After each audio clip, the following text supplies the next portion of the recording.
Officers from the Malaysian Maritime Enforcement Agency base in Kuala Linggi have just clocked in for the night shift.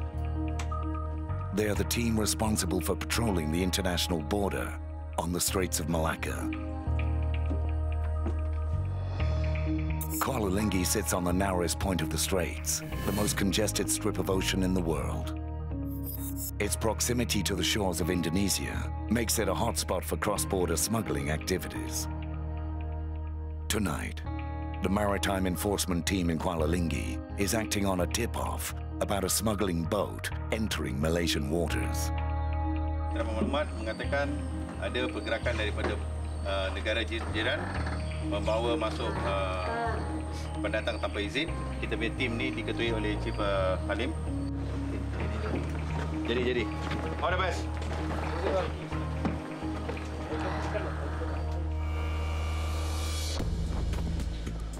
Available Maritime Enforcement Agency assets will be deployed to specific coordinates along the suspected smuggler's reported route.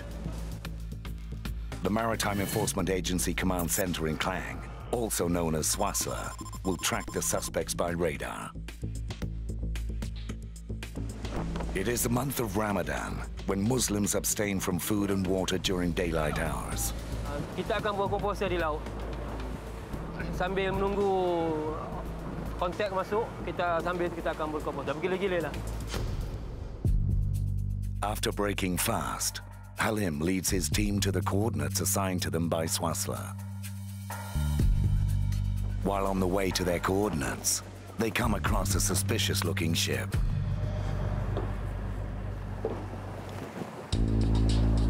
As they are passing through a smuggling hotspot, they decide to inspect the vessel for contraband. Smuggling ships often pose as commercial vessels. The maritime enforcement officers need to inspect the ship's cargo thoroughly.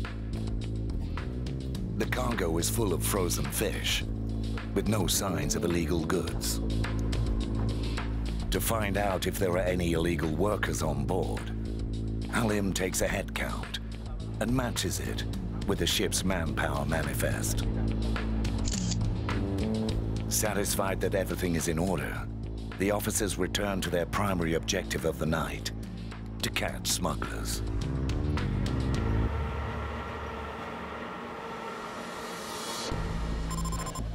When they arrive at the coordinates given, the agency's boat goes into stealth mode to avoid detection. In complete darkness, the officers lie in wait. After waiting for almost an hour, they receive news that the suspected boat is coming right towards them. Oi, jangan aku bagi pelanggar dengan dia. No, sana.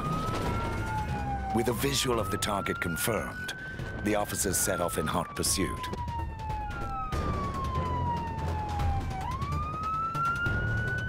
The suspect's boat is skimming the water at 40 knots, equivalent to 75 kilometers per hour, in almost complete darkness. Clearly, they have no intention of stopping.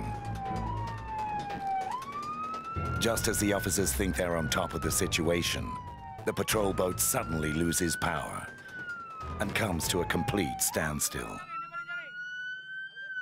Tengok enjin kita. The suspects have thrown a net into the water to entangle the pursuing boat's propellers. The plan works. Dia nak suruh kita duduk sebelah dia untuk kita baling jaring. While the officers fix the damage, the smugglers vanish into darkness. 8484 di sini 91 panggilan. 15 minutes later, the team manages to get the engines running again. The team is still in prime smuggling waters. So it is not long before they receive information from Swasla about another suspicious boat near Port Klang, 120 kilometers away. They are instructed to proceed to the boat's coordinates to investigate further. But they have a problem. Tak, minyak kami kurang, ada tinggal 400. Hang bagi betul-betul. Aku tak nak kejar jauh. Sekarang pun kita ada 400 minyak. 400 liter. Kita sekarang pergi, kita dah masuk kawasan ni, G4, kawasan Kelang, jauh daripada ni. Kita untuk pergi berkemungkinan boleh lah. Tapi untuk balik nanti kalau berlaku kejar-mengejar, kan minyak mungkin akan berkurang. Untuk takut nak balik nanti ada masalah. Halim decides that it is not a risk worth taking. He leads the team back to the jetty. By the time the team returns to the jetty, it's almost 3 a.m. and they are tired and frustrated. Kalau sesuatu operasi, sekiranya kita dapat, penatlah kita ni macam yang berbaloi lah. Kan? Tapi tak semestinya setiap operasi kali berjaya, ada yang gagal.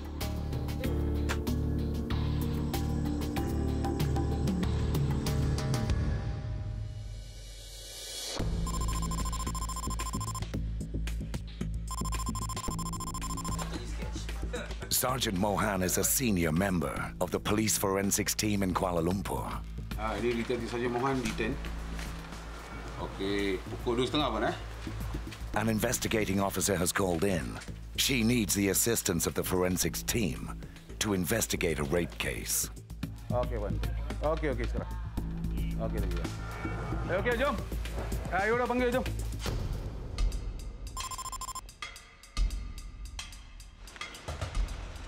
It is a case that has been pending for months, with the police unable to arrest the suspect due to a lack of evidence.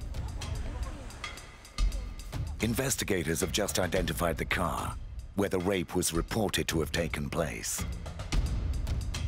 Evidence gathered from this car could be the key to finally bringing the perpetrator to justice. I will brief first. There is a case that the victim was raped in the front seat. The team gets to work immediately. When investigating a rape case, DNA derived from hair samples or bodily fluids are crucial to solving the case. Initial visual inspection of the car quickly reveals two important pieces of physical evidence. So we just found few evidence that's including a small 230 ml drinking water and a scarf. Anak tudung nombor 3. Dijumpa kat mana? Tepi tempat duduk penumpang depan. The team will need to analyze the items to know if they're relevant to the investigations. After documenting the bottle and the headscarf, the team proceeds to dust the car for fingerprints. A special light is used to help forensics personnel detect fingerprints. However, after 20 minutes of dusting and inspection, the team fails to detect a single clean fingerprint. Now, they must focus on obtaining a DNA sample. The Kuala Lumpur Police Forensics Unit is inspecting a car where a rape was committed. Half an hour into their search, the team makes a breakthrough. Two strands of hair are found on the passenger seat. Bulu kan?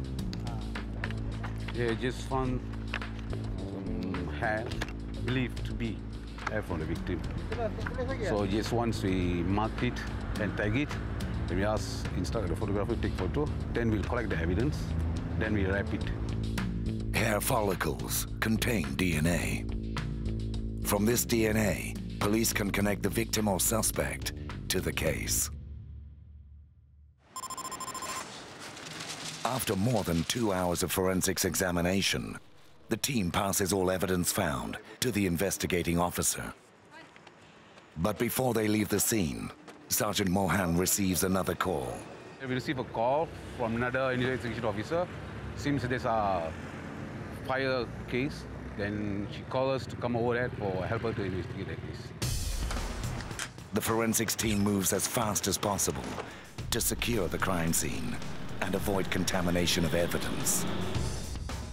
The crime scene is 15 kilometers away on the other side of the city, which would take an average driver an hour to arrive. But Kuala Lumpur is in gridlock. Corporal Samsuri, the team's designated driver, needs to cut down a 1-hour drive to 20 minutes.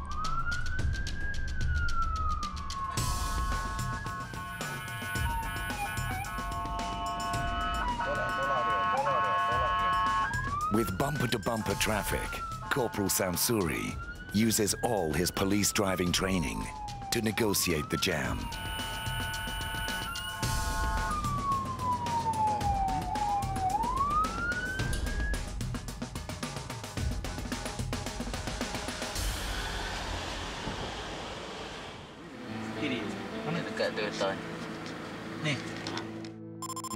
When the team finally arrives at the scene, they find a badly burned house with the roof already caved in. The incident catches the interest of the community. The forensics team quickly gets a briefing from the investigating officer.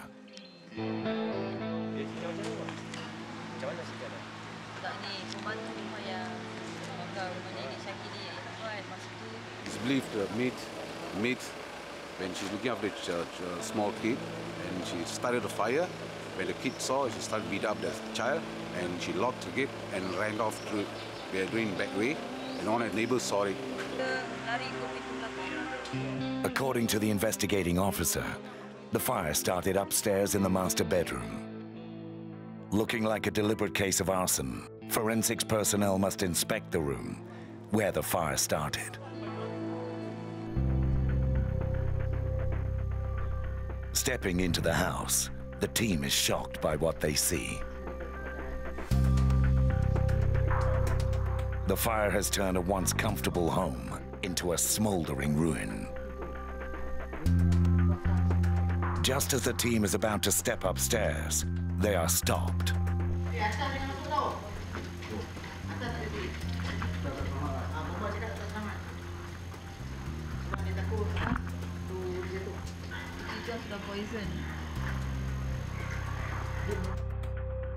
Investigation officer in Inspector Kumutamala just called the fire brigade officer. He says it's not safe for us to enter the crime scene. So we not proceeding with the investigation. The team can only return after the fire brigade has deemed the site safe for investigators. It's been a long day for the forensics team, but the day is not over yet. Yeah, I feel a little bit exhausted because from morning to now we have no rest yet, and we have to back to the office and finalize our report.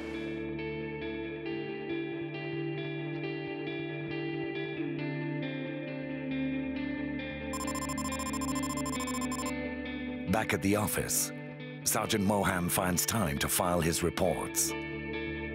Now preparing the crime report. Usually after we complete the case, crime scene, get it back to the office and complete this report. The report purpose is let our superior know that what have been done during the crime scene investigation. As he files his reports, the quiet of the office allows him to reflect on the earlier rape case. The statement the investigating officer recorded from the victim disturbs him in particular. The report is regarding a 14 years old girl called by her name Uncle, and he took her around KL town, and he just stopped some other place. He raped her. I feel so disappointed because it's a shameful act conducted by a senior citizen on minors. It is the last report he needs to file for the day. He knows there will be more to come tomorrow.